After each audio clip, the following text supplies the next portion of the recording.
There's a moment many African families know well. It usually shows up around the same conversations: work, marriage, rest, independence, sometimes money, sometimes time, sometimes respect. A parent says, "That degree is more stable." A child says, "But I want to do something I love."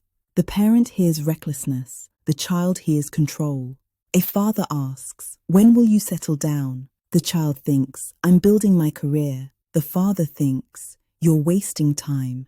Both walk away thinking the same thing.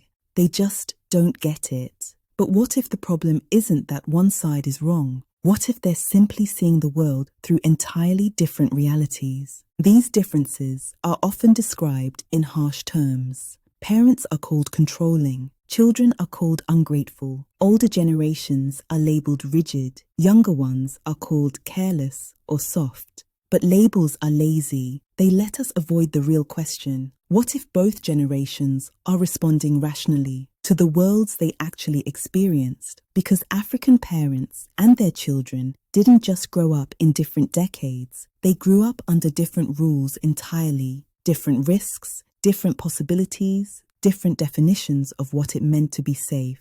And when the rules change, reality changes with them. To understand African parents, you have to understand the texture of the world they grew up in, not the sanitized story. Scarcity meant uncertainty, not inconvenience. It meant jobs disappearing overnight when governments changed, university opportunities closing suddenly, family fortunes collapsing because one harvest failed, one business partner vanished, one currency devalued. Scarcity didn't mean having less. It meant that one wrong choice could ripple across an entire household. Many parents learned early that hard work didn't always guarantee success, but lack of preparation almost guaranteed failure. So safety became strategy. You didn't choose what you loved. You chose what lasted, not because dreams were unimportant, but because dreams felt dangerous when stability was fragile. In many African households, children were not raised to find themselves. They were raised to secure the family's future. Education became the most reliable escape route. Discipline became protection. Predictability became peace. This generation learned that the world does not forgive mistakes easily, so they learned to minimize risk. In that world, respect wasn't just moral, it was infrastructure. Elders held knowledge you couldn't Google. They knew which roads were safe, which systems were corrupt, which strategies actually worked. Questioning authority wasn't philosophical, it was dangerous. Because systems didn't protect everyone equally, and breaking certain rules carried consequences that were immediate and unforgiving. So when African parents emphasize respect today, they're often not asking for control. They're remembering a world where listening kept you alive. Now contrast that with the world their children are navigating. Information is abundant, overwhelming actually. Career paths have multiplied into hundreds of options. Global conversations happen in real time. Success has been redefined 1,000 different ways on 1,000 different platforms. The pressure hasn't disappeared, it has transformed. Instead of scarcity, there is overchoice. The paralysis of too many paths and no map. Instead of silence, there is constant comparison. You can scroll for 30 seconds and watch someone your age, build a startup, move across continents, master a skill you've never heard of, live a life that quietly makes yours feel insufficient. Many young Africans and diaspora children are no longer choosing between survival and collapse. They're choosing between meaning, alignment, and burnout.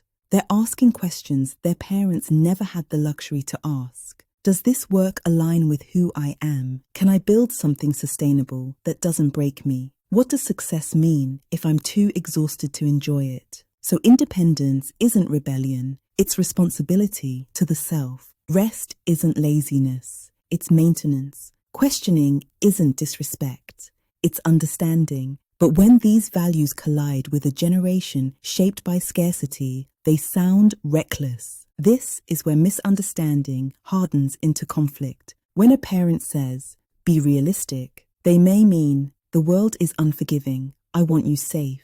When a child hears it, they may hear, "Your dreams don't matter." When a child says, "I need balance," they may mean, "I want to live without burning out." When a parent hears it, they may hear, "You don't appreciate how hard life is." Same words, different worlds. And because neither side explains the world behind the belief, the conversation becomes about tone, not truth. Beneath most generational disagreements is a shared emotion neither side names: fear. Parents fear watching their children struggle the way they did, or worse, they fear regret. They fear the phone call that says, "I should have listened to you." They fear being the one who didn't protect enough. Children fear something different. They fear waking up years later inside a life that was never theirs. They fear becoming strangers to themselves. They fear the quiet resentment that builds when you spend decades living someone else's definition of success. Both sides are protecting against pain. They just learn different languages for safety. And when fear speaks louder than understanding, it sounds like control on one side and rebellion on the other. But underneath it all, it's fear trying to love in the only language it knows. This is the reframe that changes everything. Most generational conflict in African families is not about values. It's about which world taught those values. One generation learned to survive in scarcity. Another is learning to live in possibility. Neither is wrong. They are rational responses to different realities. When you understand that, the questions change. Instead of asking, "Why can't they just support me?" you begin to ask, "What did they have to protect that I've never had to worry about?" Instead of asking, "Why are they so afraid of my choices?" you ask, "What did their world punish that mine rewards?"